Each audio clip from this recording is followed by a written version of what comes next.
His Excellency the Minister Rob Davies did mention today, I took two words from him that I think kind of talk to the direction of the journey that both countries are aiming for. One was industrialization, and the other one was integration. I think it talks also to what Zori was just saying. So yeah, I think if we bring the two together, there's clearly a role for private sector. There's a component of infrastructure that talks not only to the physical infrastructure, but sometimes more importantly, to what comes with the laws, with the regulations, with the environment you're operating in.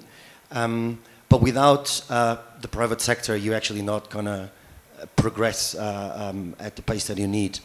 There's a role for everyone. There's a role for investors abroad, be it in South Africa looking into Mozambique, vice versa, from Europe, from the US, wherever you are, in understanding the local markets. What I think this conference also shows to us is, at least between these two countries, it's already happening, because I see a lot of familiar faces from both sides of the border.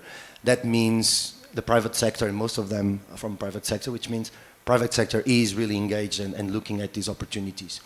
I think a value added that as might not have been yet mentioned here is the benefit of diversification and how you go through cycles. In fact, the two countries have gone through kind of different cycles more recently.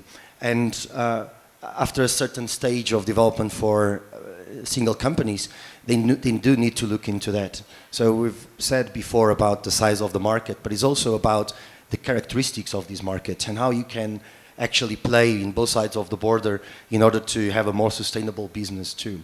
And I think most of the businessmen and entrepreneurs that we talk to do consider that. It takes time, and especially the further away you are from the physical reality, the most difficult it becomes to buy into cultural aspects or being sure about tax regime, things like that.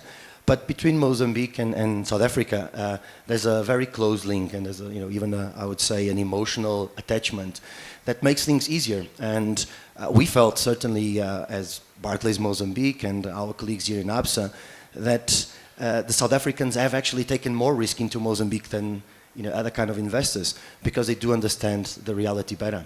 And actually, it's paying out, because there were a few examples given earlier. Sazol, for instance, I think the word was used was courage. Yes, absolutely. But you can see now it's paying out.